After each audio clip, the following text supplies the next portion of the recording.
ഓം ശാന്തി. നമ്മുടെ ജീവിതത്തിൽ ഈശ്വരനെക്കുറിച്ച് നമ്മൾ ഒരുപാട് പറയാറുണ്ട്. എൻ്റെ ജീവിതത്തിൽ ഈശ്വരനാണ് എന്നെ എല്ലാ കാര്യത്തിലും സഹായിച്ചുകൊണ്ടിരിക്കുന്നത്. ഞാൻ ജീവിതത്തിൽ എന്തെല്ലാം തരത്തിലുള്ള നേട്ടങ്ങൾ ഉണ്ടാക്കിയിട്ടുണ്ടോ ഇതെല്ലാം ഈശ്വരൻ നൽകിയതാണ് എന്നൊക്കെ നമ്മൾ പറയാറുണ്ട്.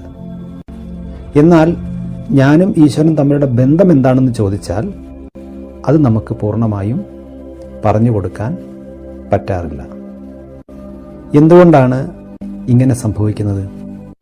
നമ്മൾ ഓരോരുത്തരും നേരത്തെ മനസ്സിലാക്കിയിട്ടുണ്ട്, ഞാൻ ഈ കാണുന്ന ശരീരമല്ല, എൻ്റെ ശരീരത്തെ പ്രവർത്തിപ്പിക്കുന്നത് ഒരു ചൈതന്യ ശക്തിയായ ആത്മാവാകുന്നു എന്ന കാര്യം.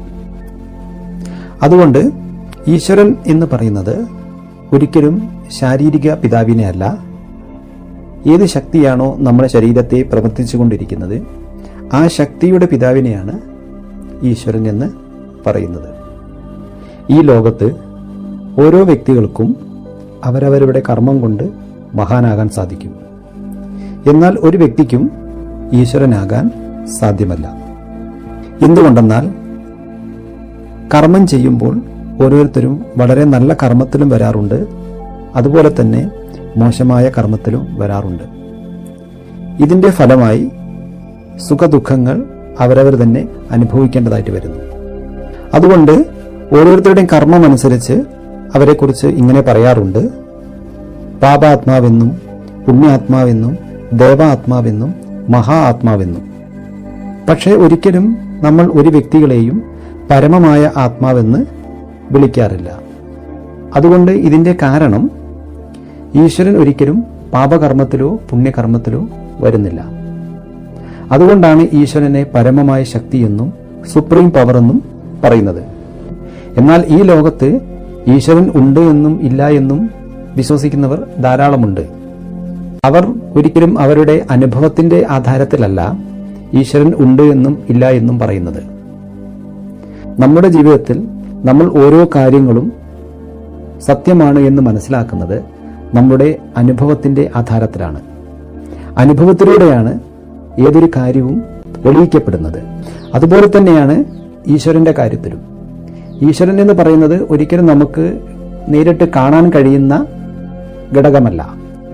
എന്നാൽ നമുക്ക് അതറിയാനും മനസ്സിലാക്കാനും അനുഭവം ചെയ്യാനും സാധിക്കുന്നതാണ്. ഇതാണ് ഞാനും ഈശ്വരനും തമ്മിലുള്ള ബന്ധം എന്ന് പറയുന്നത്. അതുകൊണ്ട് നമ്മൾ ഓരോരുത്തരും മനസ്സിലാക്കേണ്ട കാര്യം ഇതാണ്, ഈശ്വരൻ എന്ന് പറയുന്നത് ഒരിക്കലും ശരീരത്തിന്റെ പിതാവിനെയല്ല, ആത്മാവിന്റെ പിതാവിനെയാണ് നമ്മൾ ഈശ്വരൻ എന്ന് വിളിക്കുന്നത്. ആത്മാവിന്റെ ആധാരത്തിൽ എല്ലാവരും ഒരു പരംപിത പരമാത്മാവിന്റെ സന്താനങ്ങൾ തന്നെയാണ്. ഈ ഒരു തിരിച്ചറിവ് നമുക്ക് ലഭിക്കുന്നതോടെ ഞാനും ഈശ്വരനും തമ്മിലുള്ള ബന്ധം എന്താണെന്ന് നമുക്ക് പൂർണ്ണമായിട്ടും മനസ്സിലാക്കാൻ സാധിക്കും. ഈ ഒരു സംബന്ധത്തിലൂടെയാണ് ഈശ്വരന്റെ ഗുണങ്ങളും ശക്തികളും എല്ലാം നമ്മളുടെ ജീവിതത്തിൽ ഉപയോഗിക്കാൻ സാധിക്കുക. നമ്മൾ നമ്മളുടെ ഗുണങ്ങളെയും ശക്തികളെയും തിരിച്ചറിയാതെ അത് നമ്മൾ പുറത്തു തിരഞ്ഞുകൊണ്ടിരിക്കുകയാണ്. എന്ന് വെച്ചാൽ വ്യക്തി വൈഭവ വസ്തുക്കളിൽ നിന്നാണ് എനിക്ക് ഗുണങ്ങളും ശക്തികളും ലഭിക്കുന്നത് എന്ന് മനസ്സിലാക്കി ജീവിക്കുന്നു.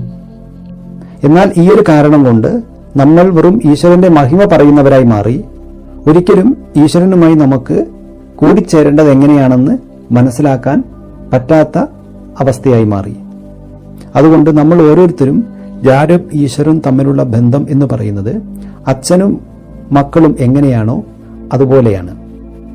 അതുകൊണ്ട് ഇങ്ങനൊരു മഹിമ പാടാറുണ്ട്, ഈശ്വരൻ എൻ്റെ മാതാവുമാണ്, പിതാവുമാണ്, ബന്ധുവുമാണ്, സഖാവുമാണ് എന്നൊക്കെ.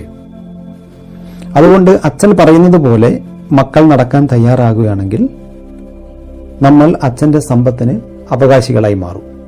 ഇതാണ് ഈശ്വരീയ ജ്ഞാനം എന്ന് പറയുന്നത്. ഇത് വളരെയധികം ആഴത്തിൽ മനസ്സിലാക്കാനുള്ള കാര്യമാണ്. ഇവിടെ ഒരു ചെറിയ പരിചയമാണ് നിങ്ങളെ കേൾപ്പിക്കുന്നത്. കൂടുതൽ കാര്യം അറിയുന്നതിന് വേണ്ടി ബ്രഹ്മകുമാരീസ് ഈശ്വരീയ വിശ്വവിദ്യാലയമായി ബന്ധപ്പെടുകയും ഞാനും ഈശ്വരനും തമ്മിലുള്ള ബന്ധം എങ്ങനെയാണ് നമ്മുടെ ജീവിതത്തിൽ അനുഭവമാക്കേണ്ടത് എന്ന് നിങ്ങൾക്ക് ഇതിൻ്റെ ക്ലാസ്സിലൂടെ മനസ്സിലാക്കാൻ സാധിക്കും. നമ്മൾ നമ്മുടെ കുടുംബത്തിരുന്നു കൊണ്ടും നമ്മളുടെ ജീവിതത്തിൽ ഈ ഈശ്വരുമായിട്ടുള്ള ബന്ധം അനുഭവം ചെയ്യാൻ സാധിക്കുന്നതാണ്. ഓം ശാന്തി.